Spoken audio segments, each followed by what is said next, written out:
기도하겠습니다. 좋으신 아버지 하나님, 우리에게 또 이 하루를 허락하여 주시고 우리가 살아보지 아니한 새날을 살게 하시니 감사를 드립니다. 하나님, 우리가 계속해서 이스라엘을 묵상하고 있는데 하나님께서 이제 그 회복 예루살렘 이스라엘을 회복하셔서 하나님께서 새 이름을 부여하시며 또 그 땅 가운데 하나님의 거룩한 도성을 회복할 것을 약속해 주셨습니다. 주님, 우리가 더 이상 그 바벨론의 포로와 같이 종된 삶이 아닌 것을 깨닫게 하여 주시고 이제는 예수 그리스도 안에 새롭게 거듭난 존재로서 주님께서 회복하실 새하늘과 새 땅을 향해 살아가게 하여 주시옵소서. 주님, 우리가 비록 죄인이었지만 그러나 주님께서 십자가를 지심으로 새로운 존재로 만들어 주셨습니다. 주님의 그 은혜와 공덕 덕분에 새로운 존재가 되었사오니 결단코 옛사람의 그 죄된 습성을 따라 살지 않게 하시고 이제는 성령님과 함께 하나님의 의를 따라 살아가는 그 거룩한 존재, 하나님의 나라의 거룩한 백성 되어 살게 하여 주시옵소서. 강사 목사님을 기억하여 주시고 그 강사 목사님의 입술을 통해서 우리로 하여금 다시 한번 새롭게 결단하고 새로운 세상, 주님께서 이루어가실 세상과 그 의와 공평과 평화의 세상을 향해 살아가는 우리 모두가 되게 하여 주시옵소서. 우리 구주 예수 그리스도의 이름으로 기도드립니다. 아멘. 오늘 우리에게 주신 말씀은 이사야서 62장입니다. 본문 읽기는 62장 1절에서 9절까지 강사 목사님께서 읽어주시도록 하겠습니다. 우리에게 말씀을 전해주실 목사님은 찰스톤 교회를 섬기고 계시는 배연택 목사님이십니다. 목사님께서 말씀 전해주실 때 큰 은혜가 함께 하시기 바랍니다. 2021년 전국 한인연합감리교회 특세 3월 26일 말씀을 전할 찰스턴 한인연합감리교회 배연택 목사입니다. 오늘 하나님께서 우리에게 주신 말씀은 이사야서 62장 1절부터 9절까지의 말씀입니다. 제가 봉독하도록 하겠습니다. 나는 시온의 의가 빛같이 예루살렘의 구원이 횃불같이 나타나도록 시온을 위하여 잠잠하지 아니하며 예루살렘을 위하여 쉬지 아니할 것인즉 이방 나라들이 내 공의를 묻 왕이 다 내 영광을 볼 것이요 너는 여호와의 입으로 정하실 새 이름으로 일컬음이 될 것이며 너는 또 여호와 손의 아름다운 관 내 하나님의 손의 왕관이 될 것이라. 다시는 너를 버림받은 자라 부르지 아니하며 다시는 내 땅을 황무지라 부르지 아니하고 오직 너를 헵시바라 하며 내 땅을 뷸라라 하리니 이는 여호와께서 너를 기뻐하실 것이며 내 땅이 결혼한 것처럼 될 것임이라. 마치 청년이 처녀와 결혼함 같이 내 아들들이 너를 취하겠고 신랑이 신부를 기뻐함 같이 내 하나님이 너를 기뻐하시리라.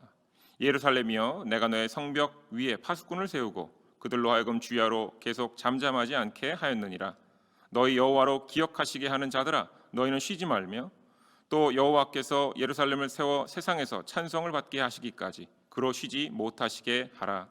여호와의 그 오른손 그 능력의 팔로 맹세하시되 내가 다시는 내 곡식을 내 원수들에게 양식으로 주지 아니하겠고 내가 수고하고 얻은 포도주를 이방인이 마시지 못하게 할 것인즉 오직 추수한 자가 그것을 먹고 나 여호와를 찬송할 것이요 거둔 자가 그것을 나의 성소뜰에서 마시리라 하셨느니라. 아멘. 하나님 말씀입니다. 말씀을 주신 하나님께 감사를 드립니다. 이사야서 62장 1절부터 5절까지의 말씀을 보면요, 하나님의 말씀을 대언하는 이사야 선지자가 이스라엘이 구원받을 것을 확신하며 격양된 목소리로 사람들을 향해서 말하고 있는 것을 우리는 볼 수 있습니다. 이스라엘의 구원에 대한 이야기가 이 선지자에게 어느 정도로 명확하게 확실하게 그 마음 안에 새겨졌는지 가늠할 수 있는 구절이요 62장 1절 말씀입니다. 다시 보시지요. 나는 시온의 의가 빛같이 예루살렘의 구원이 횃불같이 나타나도록 시온을 위하여 잠잠하지 아니하며 예루살렘을 위하여 쉬지 아니할 것인즉 하나님의 구원이 드러날 때까지 드러나도록 조용히 있지 않을 것이다, 쉬지도 않겠다라고 말합니다. 구원에 대한 강한 확신을 드러내면서 3절부터 5절까지 하나님의 구원을 묘사합니다. 이사야 선지자가 하나님의 말씀을 대언하는 사람이었으니요, 이러한 구원의 모습은 하나님께서 이사야로 보게 하신 것이 분명하지요. 그래서 이 내용을 보면 이렇습니다. 아름다운 관 또는 왕관이 중요한 것이 아니라 그 관들이 바로 여호와의 손, 하나님의 손에 들려 있었다라는 겁니다. 하나님께서 붙들고 계셨다라는 것이지요. 더욱이 이스라엘을 헵시바라 부르십니다. 그 의미는 나의 기쁨이 그들에게 있다라는 것이고요. 예루살렘 땅을 뷸라라 말씀하십니다. 결혼하였다라고 부르시겠다라는 겁니다. 자, 이것들을 본다면 하나님께서 이스라엘을 구원하시겠다는 뜻을 정확히 드러내셨음을 알 수 있습니다. 이스라엘 백성들을 바라보시면서 심지어 그들이 살아갈 땅을 보시면서 신랑이 신부를 보듯이 기뻐하신다라고 기록되어 있습니다. 너무나도 분명한 구원의 선포입니다. 이사야 선지자도 이스라엘이 구원받을 것을 확신하며 6절과 7절에서 다시 한번 목소리를 높입니다. 파수꾼을 세워 이스라엘 백성들을 매번 깨우며 하나님께서 구원을 완성하실 때까지 하나님을 쉬시지 못하게 하라 라고 목소리를 높여 백성들에게 강권 요청하고 있습니다. 그리고는 하나님께서 친히 말씀하시는 내용이 8절부터 기록되어 있습니다. 그 내용을 보면 이렇습니다. 8절에는 이렇게 말씀이 기록되어 있어요. 다시는 내 곡식을 원수들에게 양식으로 주지 아니하겠고 내가 수고하여 얻은 포도주를 이방인들이 마시지 못하게 할 것이다 라고 말씀하셨고요. 9절에서는 오직 추수한 자가 그것을 먹고 거둔 자가 그것을 하나님의 성소에서 마실 것이다 라고 말씀하시면서 11절에서는 구원이 이르렀으니 상급이 그들에게 있고 보응이 그 앞에 있다 이렇게 말씀하십니다.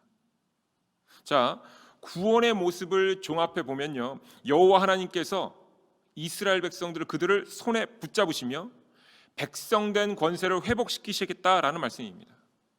예루살렘 땅을 뷸라라 부르시겠다라는 의미는 아브라함과의 언약도 회복시키시겠다라는 얘기입니다. 아브라함과 맺은 언약이 모세와 백성들이 가나안에 들어가는 여정을 통해서 이루어진 것처럼 바벨론의 포로기를 광야의 생활로 인정해 주시고 이제 광야의 생활을 마치고 가나안으로 들어가던 때와 같이 바벨론 포로기를 회복시키시겠다라는 의미입니다. 땀을 흘린 만큼 먹고 마시는 삶, 즉 정의와 공의로운 삶을 살게 하시겠다라고 말씀하십니다. 이와 같은 하나님의 계획을 알게 된 이사야 선지자는 너무나도 기뻤습니다. 너무나도 기쁘니 잠잠하지 않겠다, 쉬지 않겠다. 이스라엘 백성들도 쉬지 않게 계속 24시간 깨워서 구원이 이루어질 때까지 여호와 하나님도 쉬시지 못하게 해야 한다라고까지 말하고 있는 것입니다. 이사야서 62장 전체를 통해서 구원을 이루시려는 하나님의 기쁨과 하나님의 계획을 알게 된 이사야 선지자의 기쁨이 우리에게도 전해집니다. 그렇지요? 자, 여러분, 이제부터는 조금 믿음 없어 보이는 이야기를 하려고 합니다. 양해를 먼저 구하고 나누겠습니다. 저는요, 개인적으로 5절의 한 단어가 제 마음을 아주 무겁게 만들었습니다. 5절에 이와 같은 부분이 있습니다. 하나님께서 너를 기뻐하시리라. 62장 내용을 보니 구원을 이루시려는 하나님도 기쁘시고요, 하나님의 뜻을 알게 된 이사야 선지자도 너무나도 기쁜 것이 분명한데 이 구절을 통해서 하나님께서 제 마음을 살피시면서 저한테 물으시는 것 같았어요. 하나님이 나도 기쁘다 말씀하시고 또한 내 마음을 아는 이사야도 기쁜데 너는 기쁘냐? 라고 저한테 물어보시는 것 같았습니다. 네, 기쁩니다 라고 대답을 해야겠지요. 하나님의 구원이 선포됐는데 당연히 기뻐야 하지 않겠습니까? 그런데 제 속으로 이런 생각이 드는 겁니다. 하나님, 당장에 포로로 살아가는 사람들에게는 노력만큼 먹고 마신다라는 이야기와 구원을 그들이 온전히 기쁘고 신나게 받아들일 수 있을 것 같습니다. 그런데 정확히 말해서 이스라엘의 온전한 구원은 이로부터 700년 이후고요, 예수님이 태어나실 그때까지, 그리고 그때도 사실은 이루어지지 않지 않았나요? 그리고 현대 시간까지 포함해서 2700년이라는 시간이 지났지만 아직 우리에게도 온전한 구원은 이루어지지 않지 않았습니까? 어찌 보면 참 믿음 없어 보이는 생각이 제 마음에 들었습니다. 기뻐야 할 일인 것을 머리로는 알겠는데 그 당시 포로로 살았던 사람들에게는 이 포로기가 끝난다라는 소식이 기쁜 일이겠지만 이 소식이, 이 사건이 현재 우리에게도 기쁜 일인지는 잘 모르겠는데요 하는 생각이 들었습니다. 제가 참 믿음 없어 보이는 생각을 한 것이겠지요. 일반적으로 이사야서를 묵상할 때 구약과 신약을 연관지어서 묵상하는 게 일반적인 방법입니다. 예수 그리스도께서 세상에 오신 것이 바로 하나님의 구원, 하나님의 언약이 완성된 것, 구원의 완성이다라고 말하지요. 그런데 이렇게 이해를 하면 이사야가 전한 하나님의 심판과 구원의 메시지는요, 700년이 지난 뒤에 이루어지는 것으로 이해하는 것이 적합할 겁니다. 현재 구원이 절실한 사람들에게, 지금 당장 구원이 필요한 사람들에게 여러분 700년 뒤에 반드시 구원이 이루어질 것입니다 라고 말을 한다면 누가 기뻐할 수 있을까요? 누가 이 소식을 구원의 사건이라 믿을 수 있을까요? 믿음이 있어서 이것을 믿는다고 해도 시간이 오래되면 육체적으로, 정신적으로 지쳐가는 것, 이것이 사실입니다. 우리의 현실 상황에서도 이와 같은 것이 적용이 됩니다. 코비드-19의 상황 속에서 우리가 많은 이들이 하나님의 권능을 믿으면서 간구합니다. 이 모든 어려움이 빨리 지나가기를 간구하지요. 믿음의 분량에 따라 사람마다 다르긴 하겠지만 하나님을 믿고 성경 말씀 속에 기록되어 있는 심판과 구원의 메시지를 통해서 우리의 지금의 삶을 돌아보면서 우리의 어려움이 해결받을 것을 잠잠히 기다리자라고 생각하시는 분들이 있습니다. 하지만 동시에 믿음이 있으면서도 바뀌지 않는 현재의 상황에 왜 하나님께서 가만히 계시는 것일까라고 생각하시는 분들도 있지요. 더욱이 가족을 잃은 슬픔에 계신 분들, 또는 경제적으로 너무나도 어려운 삶의 상황에 처하신 분들은 하나님의 사랑도 들어서 알고 있고 하나님의 구원에 대한 내용들도 알고 있지만 상실감과 무력감으로 마음이 상하고 지쳐가는 분들이 있는 것도 사실입니다. 누군가 우리에게 코비드의 상황이 1년 뒤, 2년 뒤가 아니라 100년 뒤에 해결될 것이라고 말한다면 여러분, 우리의 마음은 어떨까요? 세상 사람들이 기독교를 향해 조롱 섞인 말을 종종 하지요. 예수님 언제 오시냐고. 2000년이 지났는데 곧 오신다는 예수님 언제 오시냐고 말합니다. 물어봅니다. 그리고 또한 물어보지요. 심판과 구원이 있다고 했는데 언제 이루어집니까? 라고 물어보면서 조롱 섞인 그 말을 우리에게 합니다.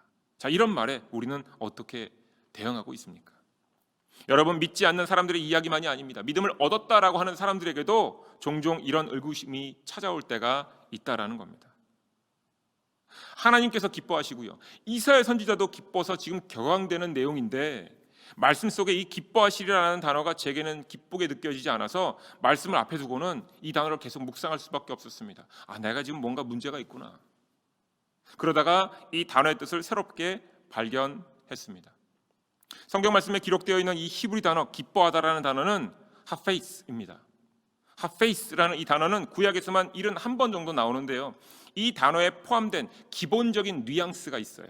그 뉘앙스는 바로 기울다, 구부리다 이런 의미입니다. 영어로는 incline to bend 이런 겁니다. 자, 이와 같은 뉘앙스를 가지고 있는 채로 즐거워하다, 기쁨을 취하다라는 의미이고요, 영어로는 to delight in 이라는 표현으로 자주 사용됩니다. 단어의 의미를 이해하기 쉽게 성경 구절 속의 예들을 한번 찾아보았습니다. 민수기 14장 8절에 여호수아와 갈렙이 가나안 땅을 정탐하고는 모든 사람들 앞에서 나와서 그들의 반대에도 불구하고 우리가 가나안 땅으로 가자 이렇게 선포하는 내용입니다. 민수기 14장 8절입니다.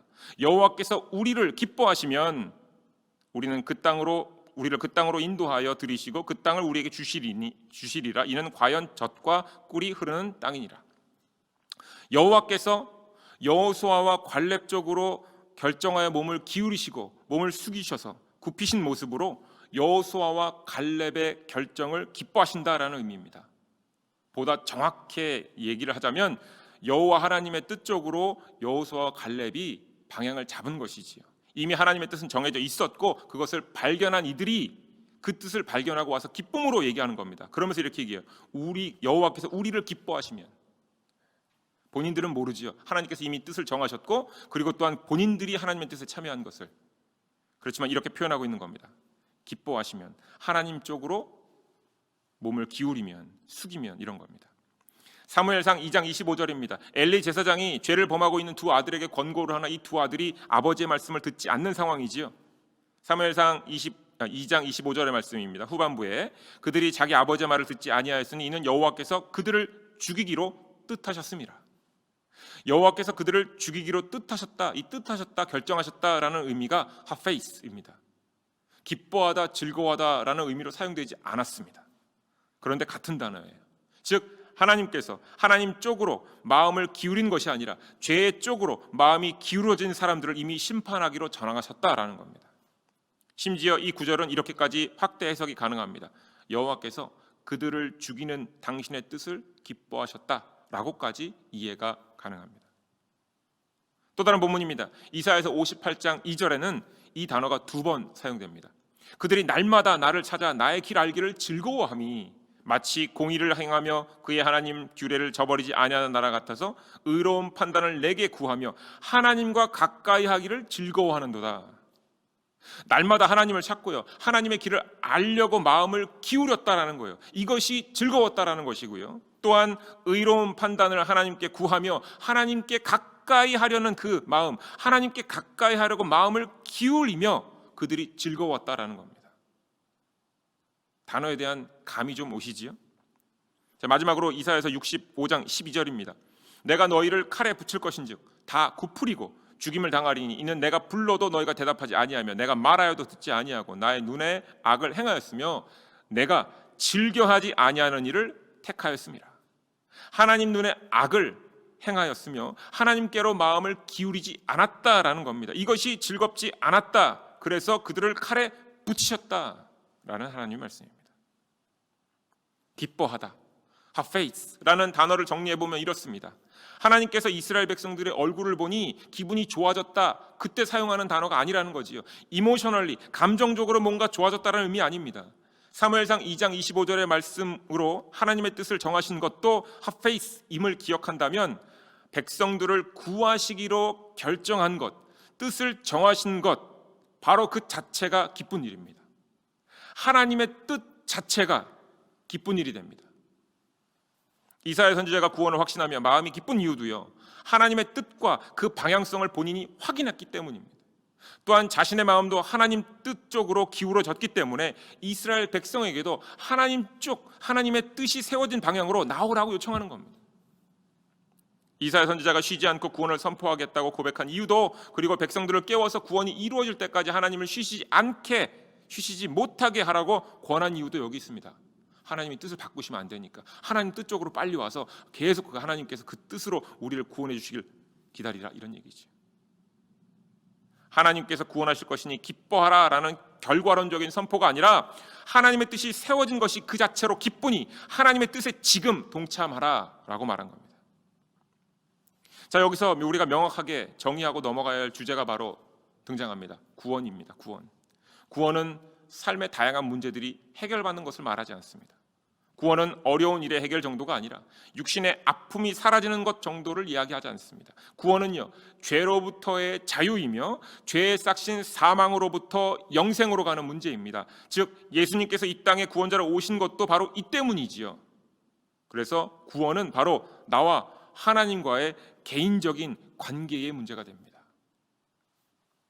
조금 더 깊이 논의하자면 죄의 문제는요, 어제의 문제가 아니고 미래의 문제가 아니고 바로 현재의 문제입니다.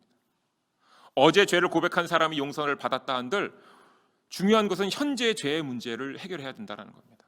마찬가지로 오늘 죄의 문제를 해결받지 못한 사람에게 내일의 죄의 문제에 대해서 고민하는 것은 그와 같이 시간을 낭비하는 일이 없습니다. 하나님은 과거에도 일하셨고요, 미래에도 일하실 겁니다. 그런데 그 영원하시고 처음과 나중 되시는 하나님께서는 언제나 현재형으로 하나님의 백성을 만나시고요, 그러면서 현재형으로 삶의 죄를 치리하시며 죄에서 우리를 자유케 하시려고 우리를 이끄십니다. 이것이 하나님의 구원이죠. 하나님께서 이사야 선지자를 통해서 말씀하신 구원은 700년 뒤에 올 사건을 의미하지 않습니다.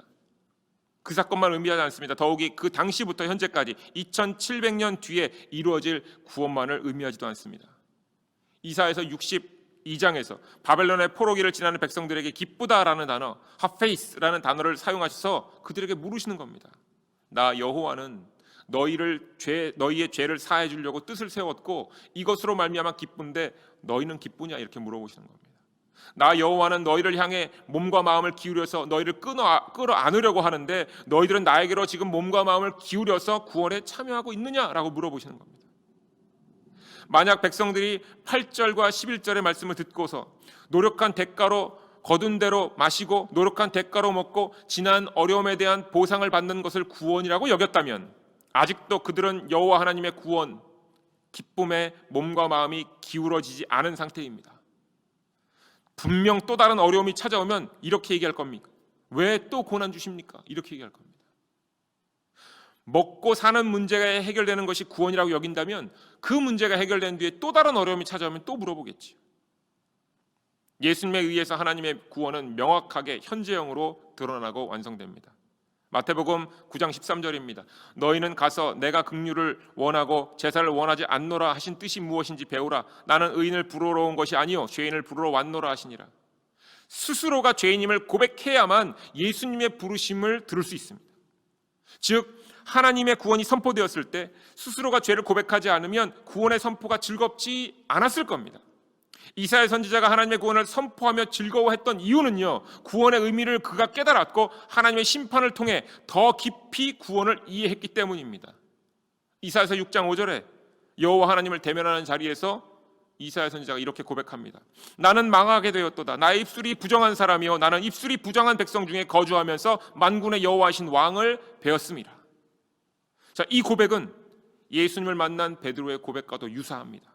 누가복음 5장 8절입니다. 시몬 베드로가 이를 보고 예수의 무릎 앞에 엎드려 이르되 주여 나를 떠나소서 나는 죄인이로소이다. 스스로가 죄인임을 고백하며 살아가는 사람만이 하나님께서 이루시는 구원의 기쁨에 참여할 수 있습니다.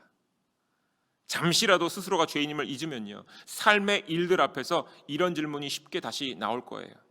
왜 제게 이러십니까? 왜 저여야만 합니까? 왜 나는 구원하시지 않으십니까? 이사야서 62장 말씀을 묵상하면서 하나님도 기쁘시고 이사야도 기쁜데 구원의 소식을 들으면서 제가 기쁘지 않았던 이유를 발견했습니다. 제가 잠시 스스로 죄인임을 잊은 채로 말씀을 묵상했다라는 겁니다. 죄인에게 예수님은 놀라운 하나님의 은혜요 사랑이지요. 매일 죄를 고백하고 죄를 발견하여서 하나님 말씀으로 다스릴 수 있는 것이 스스로가 구원의 길에 서 있으며 스스로가 의의 길에서 지금 걸어가고 있음을 발견하는 일이 되고요, 그것 때문에 감사하며 하나님 앞에 찬양을 돌릴 수 있는 사람이 되는 겁니다. 아, 내가 하나님의 구원에 동참하였구나, 구원의 이끌림을 받고 있구나 라고 고백할 수 있게 되는 것이죠. 사랑하는 한인학감리 교회 여러분, 세상에서 말하는 기쁨은 감정적인 것만을 의미하지만 하나님께서 말씀하시는 기쁨은 하나님의 뜻 그 자체입니다. 하나님을 향해 몸을 돌리고 아버지께로 마음을 향해 하나님의 자녀로서 구원의 기쁨을 맛볼 수 있게 되는 것, 바로 하나님께 몸을 돌리고 마음을 향해야 됩니다. 코비드-19의 긴 터널 속에서도 하나님의 구원이 기쁠 수 있는 이유는 어려움 가운데서도 하나님 아버지께서 우리를 현재형으로 찾으시기 때문이고요, 동시에 우리는 우리 안에 있는 죄를 찾아 회개하고 용서함을 받을 기회가 줬음을 확인할 수 있기 때문에 기쁜 겁니다. 아픔과 고통 속에서 우리의 죄됨을 고백하는 순간에 아, 내가 하나님의 부르심을 따르고 있구나 라고 기쁨을 얻게 되는 겁니다. 이사야 선지자가 기쁜 이유, 그가 의인이기 때문이 아닙니다. 그가 기쁨과 확신에 찬 목소리로 구원을 선포한 이유, 바로 본인이 죄인임을 알고 하나님 곁에 붙들려 있음을 고백할 수 있기 때문에 그런 겁니다. 하나님께서 오늘 우리에게 지금 본문의 말씀으로 물어보시는 겁니다. 나 여호와는 구원의 뜻을 세워 기쁘고 너희들을 향해 지금 마음을 몸을 향하고 있는데 그것 때문에 기쁜데 너희는 기쁘냐? 이 물음에 내가 아버지께로 몸을 돌렸고 마음을 돌렸습니다 라고 대답하시며 나 같은 죄인을 살리셨음을 고백할 때에 진정 참 하나님의 기쁨에 동참하시는 하루가 될 것입니다. 오늘도 주신 이 말씀을 붙잡고 주 안에서 승리하시기를 축원드립니다. 귀한 은혜의 시간이 되었으리라 믿습니다. 기도하겠습니다. 좋으신 아버지 하나님, 우리가 지금 이 땅에서 기뻐할 수 있는 것은 하나님께서 뜻을 정하셨고 또 그 뜻을 향해서 우리의 몸과 마음이 기울어졌기에 주님, 우리가 이 땅에서 비록 현실이 답답해도 기뻐할 수 있는 것이라 믿습니다. 주님, 이 말씀과 이 믿음 주셨사오니 오늘도 우리에게 주신 상황 속에서 또 삶의 자리에서 하나님의 기쁨 쪽으로 우리의 마음을 기울임으로 기뻐하며 감사하며 주님의 영광을 향해 살아가는 우리 모두가 되게 하여 주시옵소서. 그래서 아버지 하나님, 그 하나님의 구원이 미래적 사건으로 끝나는 것이 아니라 오늘 이 자리에서 우리의 삶의 어두움의 터널 속에서 하나님의 구원의 빛, 하나님께서 회복하실 새 하늘과 새 땅의 기쁨이 우리를 주장하게 하여 주셔서 오늘도 기쁨과 감사와 찬양 속에 살아가는 이 한 날이 되게 하여 주시옵소서. 우리 구주 예수 그리스도 이름으로 기도드립니다. 아멘. 오늘 우리에게 주신 말씀을 붙들고 살아가는 한 날이 되시길 바라며 다시 한번 하나님의 기뻐하심을 향해서 우리의 몸과 마음을 기울임으로 하나님의 기쁨과 평안과 구원 속에 감사하며 살아가는 이 날이 되시기를 바랍니다. 주님의 평안이 함께 하시기 바랍니다.